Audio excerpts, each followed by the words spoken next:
Why, hello there everyone. I'm Laxow, aka the Kumo Sensei. Minasan, konbanwa. Good evening or good afternoon everyone. And today I'm going to be packing these Monocentropus balfouri. So, these specimens were a giveaway for reaching 1k subs on my channel, and these are going out to the lucky subscriber who won the giveaway, Sharon Brecker. So essentially today, all I'm going to be doing is packing these tarantulas up for shipping and just really show everybody the process of a tarantula breeder on how they ship tarantulas. Now I've already made a video pretty much discussing and showing the process, but I guess I'll show it again. And this is nothing new to me because at this point I've done this so many times. Nothing's really changed. The only thing that has changed is just the pricing, because it seems like the shipping cost has gone up. It was pretty expensive, but yeah, inflation, right? But enough with the jokes, and let us get straight into this. So this is pretty much very straightforward. All I'm doing is I'm cupping these tarantulas and then essentially putting them on this cardboard cutout that has a hole in it, and basically I put the shipping vial under that hole, and basically I'm just guiding them into that hole to get into the vial. Then I pretty much close it up and then, job well done. This is honestly very straightforward, so there's really not much explanation I need to do. Now I'm going to give you my honest opinion when it comes to these type of vials. So while these vials are pretty much the most common vials you see that people use for shipping tarantulas, I'm actually not the biggest fan of this type of vial. And the reason why is because sometimes the caps don't really hold on to greatly, especially during shipping. So normally people will actually tape up the caps just as a countermeasure in case it does come loose. This is why I prefer the typical vials that have a twist on cap, but the reason why I'm using these is really just because these are the vials I only have left as of now, so these will have to do. Now, I'm not saying these don't work, it's just not what I personally would prefer. Now typically I don't really have a shortage of shipping supplies because I'm always ready as a tarantula breeder, but recently I've been trying to basically reset my collection, so I've been low on shipping supplies, but I'm getting more pretty soon, so that's the good thing. But I'm still sending out a lot of tarantulas, just trying to get my numbers down, so that way I can have time to myself to actually plan out things, and things I want to do for the future. Now I do want to apologize because I was way too focused on trying to really get these slings into the vials that I didn't really pay attention to what I was recording. So it may be out of frame or it may be out of the corner of the video. So I apologize for that. But I was kind of in a hurry to actually pack up some other tarantulas and stuff to ship out as well. So essentially I was doing other stuff. So please understand. Now it was extremely hot when I was packing up these tarantulas because I just got done working out and my body was sweating like buckets. So if you notice that my hands appear sweaty, it's really just because I just got done working out when I was packing up these tarantulas. And some of you may be wondering how much do you spray into the shipping vials. And honestly for me, I don't spray too much when it comes to slings of this size because they're basically approaching the juvenile sizes, or you could basically say these are larger slings.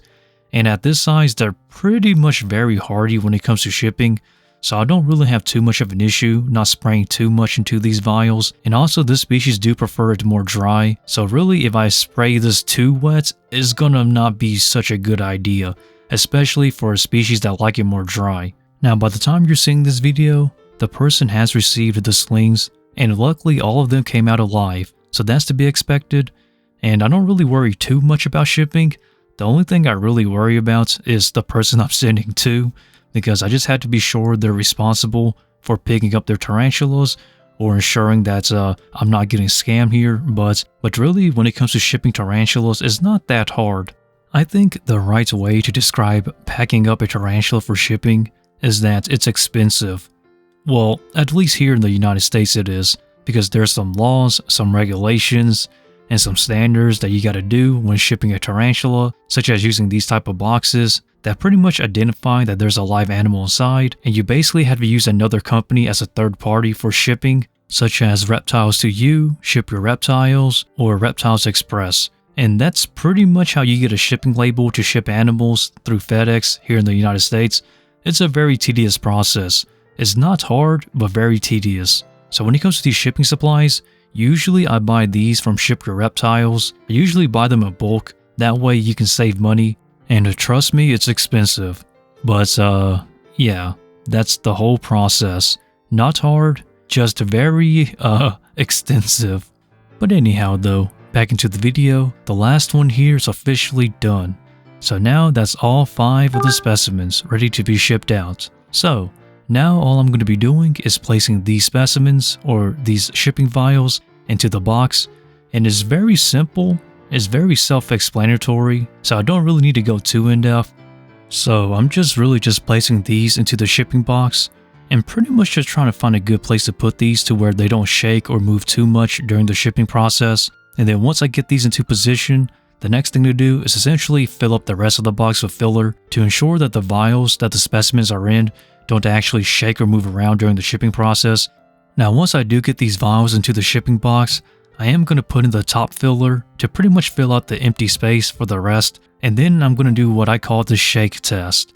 And essentially what I'm doing is I'm pretty much shaking the box a little bit just to basically test if I can see or hear any sort of rattling or movement within the shipping box, because if there is, it tells me that there's too much open space, essentially meaning that I gotta put in more filler. But in this case, everything was tidy, I didn't hear any rattling, I didn't hear any movement, so it's all good. So now I just put in the top insulation and then close the box, tape it up, and we're basically done.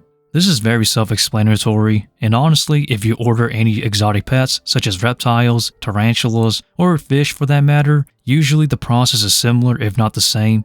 Now the one thing I do recommend people to do, which some people don't, is to actually tape the sides of the boxes. I don't know why people just put on one strap of tape to close the box and that's it. That to me is bad practice. And the reason why I say that is because you really want to keep out external factors, temperatures, and things from getting into the box. And I feel like when you don't tape the sides, it pretty much allows external factors to get into your box much more easily, which that essentially beats the whole purpose, because the reason why there's insulation in the box is to prevent external factors from getting in.